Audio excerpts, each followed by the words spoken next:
या राज्याचे मुख्यमंत्री बहुजन 18 पगड जाती बाला बलुतेदारांचं हे राज्य या महाराष्ट्राच्या मातीत उभं राहावं म्हणून बहुजनांचा नेता या महाराष्ट्राच्या मातीत उभा आहे ते आदरणीय या राज्याचे मुख्यमंत्री आदरणीय देवेंद्र फडणवीस म्हणजे आपले देवाभाऊ बोलतायत. एकदा हात वरती जोरदार टाळी देवाभाऊंसाठी.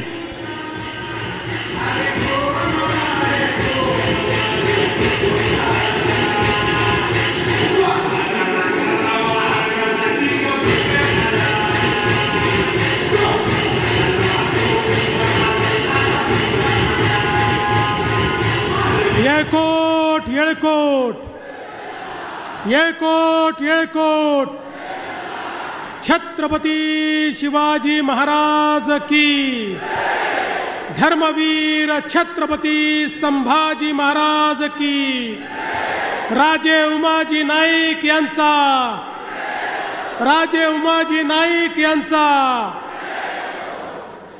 हिंदवी स्वराज्याचे सरसंस्थापक छत्रपती शिवरायांना मानाचा मुजरा करतो. भारतीय राज्यघटनेचे शिल्पकार भारतरत्न डॉक्टर बाबासाहेब आंबेडकर यांना मानवंदना अर्पित करतो. आज आद्य क्रांतीवीर राजे उमाजी नाईक यांच्या जयंती सोहळ्याच्या निमित्ताने मंचावर उपस्थित असलेले छत्रपती शिवरायांचे वंशज आणि राज्याचे सार्वजनिक बांधकाम मंत्री सन्माननीय शिवेंद्रसिंह राजे भोसले, सन्माननीय आमदार विजयबापू शिवतारे, राहुलजी कुल, विक्रमजी पाचपुते, सचिनजी पाटील, आपले भटक्या विमुक्तांचा वाघ म्हणून ज्याला ओळखतात ते गोपीचंदजी पडळकर, रणजित सिंह नाईक निंबाळकर आणि ज्यांनी रामोशी, बेरड, बेडर सर्व समाजाला एकत्रित करून एक मोठा लढा उभारला ते आपले नेते दौलत नाना शितोळे. मंचावर उपस्थित वाल्मिकी गुरुपीठ कर्नाटकचे श्री श्री प्रसन्नानंदजी पुरी महास्वामी, प्रकाश सेठ धारीवाल, मोहनराव मदने, अंकुशराव जाधव, सन्माननीय आमचे सहकारी माजी आमदार संग्रामजी थोपटे, संजयजी जगताप, अशोकजी टेकवडे, बाबा जाधवराव, गणेश खोडे, शेखर वडणे, प्रताप पवार, प्रवीण भैया माने, हेमंत हरकरे, राहुलजी पाचरणे, हरिभाऊ लोळे, मयूर पाटील, आपले जिल्हाधिकारी श्री जितेंद्र डुडी, श्री संदीप सिंह गिल, श्री गजानन पाटील, श्री राजेंद्र रहाणे, मंचावरील सर्व मान्यवर आणि या ठिकाणी मोठ्या संख्येने उपस्थित असलेल्या माझ्या सर्व माता भगिनी आणि बंधूंनो, सर्वप्रथम इंग्रजांच्या विरुद्ध क्रांतीची ज्योत पेटवणारे आद्य क्रांतिकारक हुतात्मा राजे उमाजी नाईक यांच्या चरणी मी या ठिकाणी वंदन करतो आणि नतमस्तक होतो. आपण सगळे लोक आज त्यांच्या जयंतीच्या निमित्ताने या ठिकाणी एकत्रित आलो आहोत. आमचा रामोशी समाज, बेडर समाज, बेरड समाज या समाजाचा इतिहास अतिशय स्वर्णिम अशा प्रकारचा इतिहास आहे. संस्कृतीचं संवर्धन करणारा, देव देश धर्माकरता लढणारा, निसर्गाचं संवर्धन करणारा अशा प्रकारचा दराखोऱ्यांमध्ये राहणारा हा समाज, खऱ्या अर्थानं या रामोशी समाजाचं नातं तर प्रत्यक्ष प्रभू श्रीरामांची आपल्याला पाहायला मिळतं. असे श्रीरामांचे वंशज असलेले आमचे रामोशी या ठिकाणी आज उपस्थित आहेत.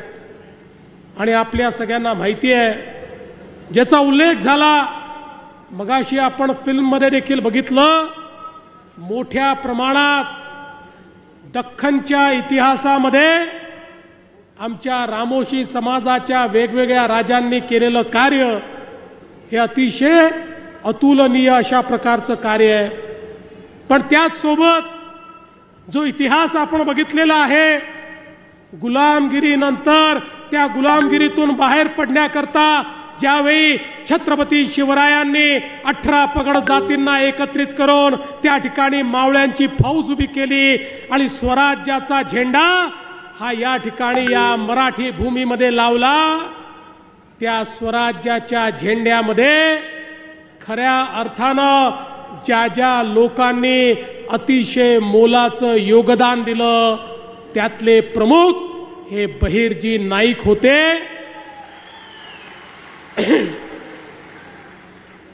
शत्रूच्या छावणीमध्ये अचूकपणे शिरणारे बहिर्जी नाईक, त्या ठिकाणी शत्रूची सगळी माहिती आणणारे बहिर्जी नाईक, आणि एकदा बहिर्जी नाईकांनी सगळी माहिती आणली की महाराज त्या ठिकाणी गनिमी कावाचा वापर करायचे आणि 5000 मावळ्यांनी लाखोची फौज त्या ठिकाणी समाप्त करून टाकायचे आणि स्वराज्याचा झेंडा त्या ठिकाणी लागायचा.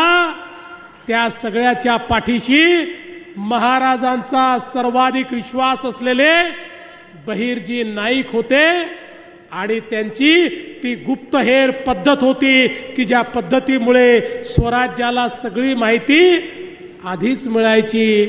आणि म्हणूनच बहिर्जी नाईकांना तिसरा डोळा म्हणून संबोधण्यात आलं. महाराजांचा डोळा, महाराजांचा कान हे बहिर्जी नाईक या ठिकाणी होते. आणि आमच्या रामोशी समाजावर महाराजांचा इतका विश्वास होता की अनेक किल्ले हे रामोशी, बेरड, बेडर समाजाच्या किल्लेदारांना महाराजांनी सोपवून दिले होते. महाराजांना माहिती होतं हा रामोशी इतका प्रामाणिक आहे, जीव गेला तरी किल्ल्याचं दार कधी उघडणार नाही, गनिमाला कधी सामील होणार नाही. हा विश्वास छत्रपती शिवरायांचा आमच्या रामोशी समाजाच्या प्रती होता. आणि म्हणून स्वराज्याच्या लढाईमध्ये, देव देश आणि धर्माच्या लढाईमध्ये अग्रसर राहिलेला समाज आमचा रामोशी, बेडर, बेरड समाज हा या ठिकाणी आपल्याला पाहायला मिळतो. आणि त्यानंतर मराठेशाही ज्यावेळी हळूहळू त्या ठिकाणी कमजोर झाली आणि इंग्रजांचं राज्य उभं राहायला लागलं, या देशामध्ये ब्रिटिश ईस्ट इंडिया कंपनीने आपली पाळं मुळं खालपर्यंत नेली, त्यावेळी खऱ्या अर्थानं ब्रिटिश ईस्ट इंडिया कंपनीला पहिला विरोध या भारतामध्ये कोणी केला असेल तर त्या व्यक्तीचं नाव होतं राजे उमाजी नाईक.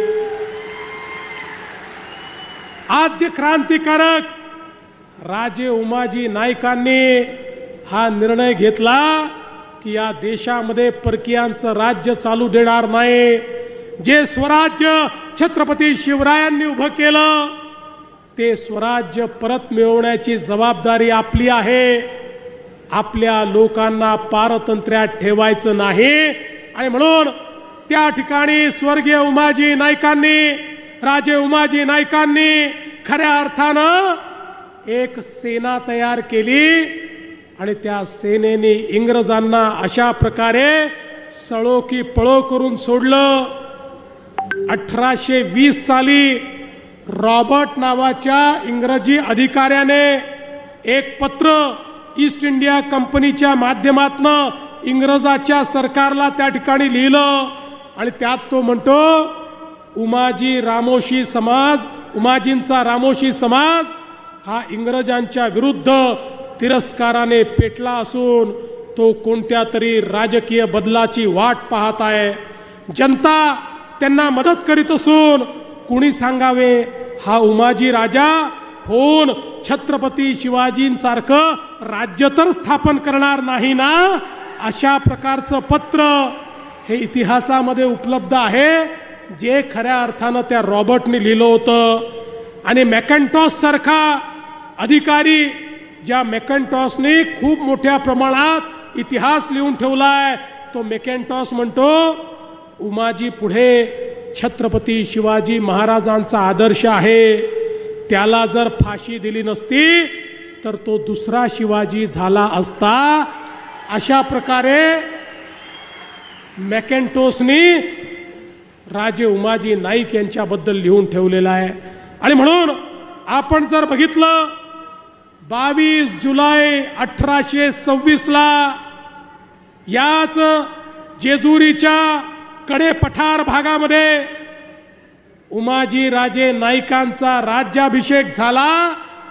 आणि त्या राज्याभिषेकानंतर या राजाने 6 वर्ष इंग्रजांना सळो की पळो करून सोडलं. इंग्रजांना जयी स्थळी काष्टी पाषाणी उमाजी राजेच दिसायचे. आणि इंग्रजांच्या जाचातनं स्वतःचं स्वतंत्र राज्य तर त्यांनी तयार केलंच, पण एक उत्तम प्रशासकासारखे आज्ञापत्र त्यांनी तयार केले. कारण त्यापूर्वी 1817 साली ज्यावेळी इंग्रजांच्या कैदेमध्ये ते होते त्या काळामध्ये त्यांनी लिहायला आणि वाचायला शिकून घेतलं. आणि त्यानंतर राजे झाल्यानंतर स्वतःच्या हाताने आज्ञापत्र तयार केली. आणि त्या आज्ञापत्राच्या माध्यमातून कुठल्याही गरिबावर अन्याय होणार नाही, कुठल्याही धार्मिक पूजेमध्ये व्यवधान येणार नाही आणि कोणीही कोणावर अत्याचार करू शकणार नाही, अशा प्रकारची आज्ञापत्र तयार करणारे राजे उमाजी नाईक त्या ठिकाणी होते. आणि म्हणूनच एक उत्तम प्रशासक म्हणून समाजातनं मोठ्या प्रमाणात त्यांना समर्थन मिळायला लागलं. इंग्रज इतके घाबरले होते की त्या काळामध्ये 1830 साली इंग्रजांनी त्यांच्यावर 10,000 रुपयाचा एक पुरस्कार ठेवला की राजे उमाजी नाईक यांची खबर देऊन जो पकडून देईल त्याला 10,000 रुपये. तेव्हाचे 10,000 रुपये म्हणजे आताचे किती कोटी रुपये याचा आपण हिशोबच लावू शकत नाही. शेकडो कोटी रुपये आजचे. म्हणजे तुम्ही विचार करा इंग्रज राजे उमाजी नाईकांना किती घाबरले होते की त्यांनी त्या काळात सर्वाधिक त्या ठिकाणी इनाम जर कोणावर लावला असेल तर तो उमाजी नाईकांवर लावला. इंग्रजांची अवकात नव्हती उमाजी नाईकांना पकडायची, पण दुर्दैवाने काही लोकांनी फितुरी केली. बघा स्वराज्याच्या इतिहासामध्ये छत्रपती संभाजी राजेंनाही कोणी कधी पकडू शकलं नसतं. अरे देश धर्म पर मिटने वाला शेर शिवा का छावा था, महापराक्रमी परम प्रतापी एक ही शंभू राजा था. तशा छत्रपती संभाजी महाराजांनाही कोणी पकडू शकलं नसतं, पण फितुरी झाली. तशीच फितुरी राजे उमाजी नाईकांच्या बद्दलही झाली. आणि राजे उमाजी नाईकांना त्या ठिकाणी पकडण्यात आलं. आणि इंग्रजांनी निर्णय घेतला की या रामोशी समाजाला, बेरड समाजाला, बेडर समाजाला आणि या भटक्या विमुक्तांना या ठिकाणी शांत करायचं असेल तर राजे उमाजी नाईकांना जाहीर फाशी दिली पाहिजे. त्यातनं यांचा उत्साह कमी होईल, यांचं तेज कमी होईल. त्या ठिकाणी कुठेतरी हे घाबरतील. आणि म्हणून भर रस्त्यावर राजे उमाजी नाईकांना फाशी देण्यात आली. पण त्या फाशीने आमचा बेरड समाज, बेडर समाज, रामोशी समाज थांबला नाही. त्यानंतरही ही लढाई अशीच त्यांनी सुरू ठेवली. बंधू भगिनींनो, या स्वातंत्र्याच्या लढाईमध्ये आमच्या आदिवासी समाजाने आणि आमच्या भटक्या विमुक्तांनी या ठिकाणी जे योगदान दिलेलं आहे, दुर्दैवाने आपल्या इतिहासाने हे योगदान कधीच लिहून ठेवलं नाही. आमच्या या समाजाच्या योगदानाला कधीच पुढच्या पिढीपर्यंत पोचू दिलं नाही. आणि इंग्रजांच्या तर हे लक्षात आलं होतं की हे समाज असेच या ठिकाणी तेजस्वी राहिले तर आपण या भारतामध्ये राज्य करू शकत नाही. या समाजाचं तेज नष्ट करा, या समाजाची लढवय्यी वृत्ती नष्ट करा, यांची विजिगीषू वृत्ती नष्ट करा. आणि म्हणून इंग्रजांनी क्रिमिनल ट्राईब्स ॲक्ट त्या ठिकाणी तयार केला. आणि या सगळ्या समाजांना गुन्हेगारी समाज म्हणून त्या ठिकाणी त्या कायद्याच्या माध्यमातून घोषित केलं. ते याकरता घोषित केलं नव्हतं की हा समाज गुन्हेगारी करत होता, ते याकरता केलं होतं की इंग्रजांना माहिती होतं यांना जर दाबलं नाही तर भारतावर राज्य करता येत नाही, आणि म्हणून यांना गुन्हेगारी समाज करा, यांना शिक्षणापासनं वंचित करा, यांना संस्कृतीपासनं वंचित करा, यांना परंपरांपासनं वंचित करा, यांना अशा प्रकारे दाबा की ज्यातनं हा समाज कुठेतरी दबला जाईल, पिचला जाईल आणि लढणं सोडून देईल. आणि म्हणून जवळजवळ 80 वर्ष आमचा हा समाज गुन्हेगारी समाज म्हणून त्या ठिकाणी मागे पडला. आणि म्हणूनच स्वातंत्र्य मिळाल्यानंतर देखील 5 वर्षापर्यंत आम्हाला गुन्हेगारी समाज म्हणूनच त्या ठिकाणी मानलं गेलं. पण त्यानंतर गुन्हेगारी समाजाचा शिक्का आमच्या माथ्यावरनं पुसला गेला. पण 80 वर्षाच्या या सामाजिक दबावामुळे, या सांस्कृतिक दबावामुळे, या शैक्षणिक वंचिततेमुळे समाज कुठेतरी मागे पडला. दऱ्याखोऱ्यांमध्ये, कडे कपाऱ्यांवर, जंगलामध्ये वावर करत असताना समाजाचं तेज हे कुठेतरी भंग पावलं. आणि म्हणूनच आज आवश्यकता आहे पुन्हा एकदा आमच्या या समाजाला तेच राजे उमाजी नायकांचं तेज परत करायची. आणि म्हणूनच आज आपल्या सरकारने हा जो प्रयत्न सुरू केलेला आहे तो हाच प्रयत्न आहे की आमच्या रामोशी, बेडर, बेरड समाजाला त्यांच्या इतिहासाची आठवण करून द्यायची, त्यांच्या शौर्याची आठवण करून द्यायची, आणि पुन्हा एकदा या समाजाला देशाच्या आणि राज्याच्या आर्थिक प्रवाहामध्ये मुख्य धारेमध्ये आणायचं. मी दौलत नाना शितोळे तुमचं अभिनंदन करतो की तुम्ही एक अतिशय चांगल्या प्रकारचं आंदोलन या ठिकाणी उभं केलं आणि वेगवेगळ्या प्रकारच्या आपल्या संघटना असतील, मदनेजी असतील, जाधवजी असतील, MM नाना असतील, सगळे लोक हे एकत्रित झाले आणि सगळ्यांनी मिळून हा निर्णय केला की आता आमच्या समाजाला आम्ही मागे राहू देणार नाही. तर ज्या प्रकारे राजे उमाजी नायकांनी या समाजाला एक अभिमान दिला होता, एक स्वाभिमान दिला होता, तशाच प्रकारचा स्वाभिमानी समाज आम्ही उभा करू. आणि ज्यावेळी रामोशी समाजाच्या, बेरड समाजाच्या, बेडर समाजाच्या आमच्या नेत्यांनी आम्हाला हाक दिली, त्यांच्या हाकेला आम्ही प्रतिसाद दिला आणि सांगितलं काळजी करू नका, सरकार तुमच्या पाठीशी ताकदीनं उभं राहील. बंधू भगिनींनो, आम्ही या ठिकाणी स्मारक करायचा निर्णय घेतला आणि राजे उमाजी नाईक यांची जयंती ही साजरी करण्याचा निर्णय घेतला. ही केवळ जयंती पुरतं नाही आहे, तर या निमित्ताने समाजाला एकत्रित करून समाजाचा इतिहास हा पुन्हा रोपित करायचा. समाजाला हे सांगायचं, अरे तुम्ही कोण आहात हे लक्षात ठेवा, तुम्हाला असं मागे राहून चालणार नाही. या ठिकाणी इंग्रजांच्या कुटील डावामुळे तुम्ही मागे राहिला असाल, पण आता मागे राहता कामा नये. आता येणाऱ्या पिढ्या या आमच्या पिढ्या पुढेच जाणार आहेत, आमच्या पिढ्यांना कोणी थांबवू शकत नाही. हे सांगण्याकरता खऱ्या अर्थानं हे कार्यक्रम आपण हातामध्ये घेतले आहेत. आणि म्हणूनच राजे उमाजी नाईक आर्थिक विकास महामंडळ हे आपण सुरू केलं आहे. आणि आता मला सांगताना नाना आनंद वाटतो, मागच्याच कॅबिनेटमध्ये आम्ही निर्णय केला, आता 2 लाख पर्यंतच्या कर्जाला कोणतंही तारण लागणार नाही, बिना तारणाचं कर्ज मिळेल आणि 15 लाखापर्यंत बिनव्याजी कर्ज आमच्या रामोशी तरुणांना त्या ठिकाणी देण्यात येईल. महामंडळाचे व्यवस्थापक या ठिकाणी आहेत, त्यांना मी सूचना करतो, शेवटी समाजामध्ये जागृती कमी आहे, नेते फिरतायत, पण तुम्ही देखील स्वतः समाजातले तरुण हुडकून काढा, त्या तरुणांना प्रशिक्षणाच्या योजना सुरू करा, त्या प्रशिक्षणानंतर त्यांना कर्ज द्या आणि त्यांना आपल्या पायावर उभं करा. नोकऱ्या मागणारे नाही, नोकऱ्या देणारे रामोशी तरुण या महामंडळाच्या माध्यमातून आपल्याला घडवायचे आहेत. खरं म्हणजे या तरुणाईच्या हातामध्ये खूप ताकद आहे, क्षमता आहे. त्याला योग्य वाट आपल्याला मिळवून द्यायची आहे. आणि म्हणून मी आपल्याला या ठिकाणी सांगू इच्छितो, एकीकडे महामंडळ आहे, दुसरीकडे या ठिकाणी महाज्योतीसारखी आपली संस्था आहे, ज्या संस्थेच्या माध्यमातून स्पर्धा परीक्षांकरता मोठ्या प्रमाणात आपलं काम चाललेलं आहे.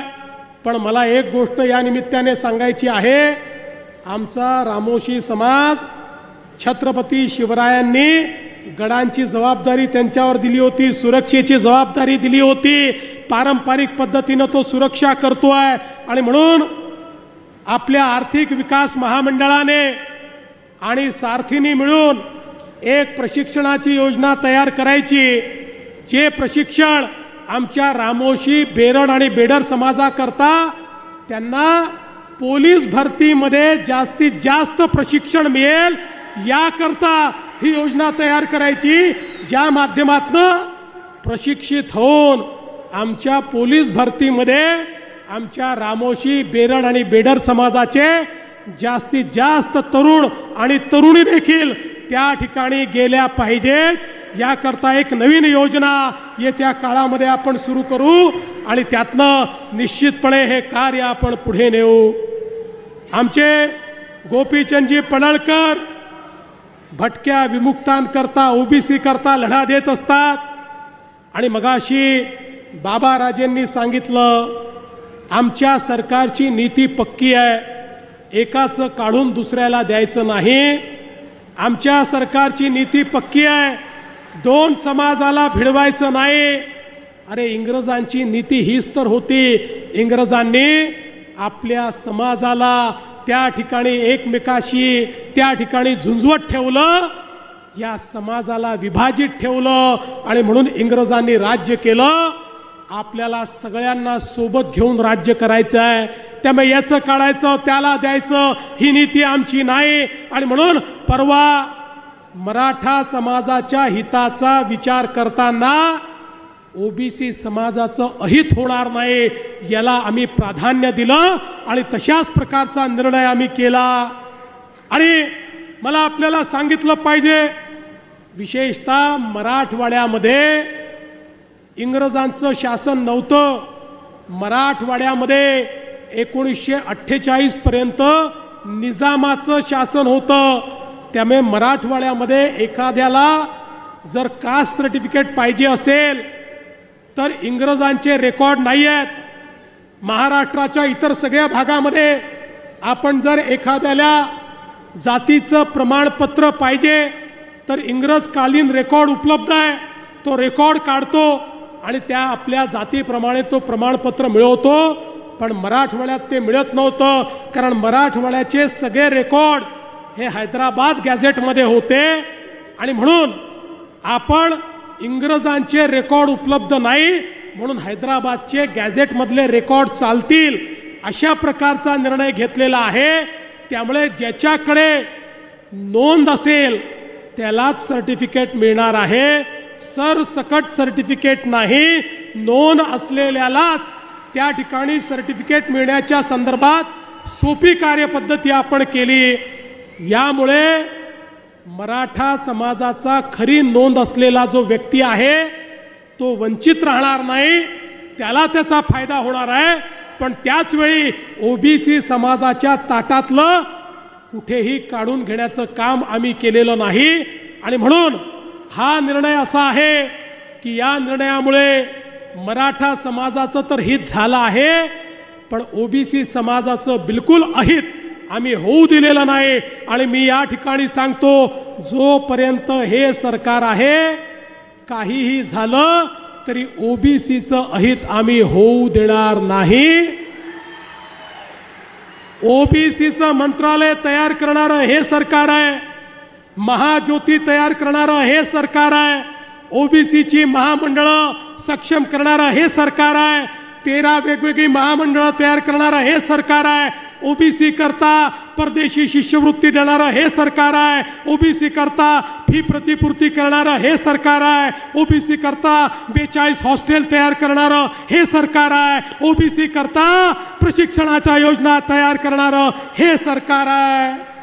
याचं कारण आम्हाला हे माहिती आहे की जोपर्यंत छत्रपती शिवरायांसोबत लढणाऱ्या 18 पगड जातींना आम्ही मुख्यधारेमध्ये आणणार नाही तोपर्यंत शिवकार्य कधीच पूर्ण होऊ शकत नाही. ओबीसींचा त्या ठिकाणी उत्थान, ओबीसींचा विकास म्हणजे शिवकार्य आहे आणि ते शिवकार्य केल्याशिवाय हे सरकार कधीच थांबणार नाही. आणि म्हणून कोणीही मनात शंका आणू नका.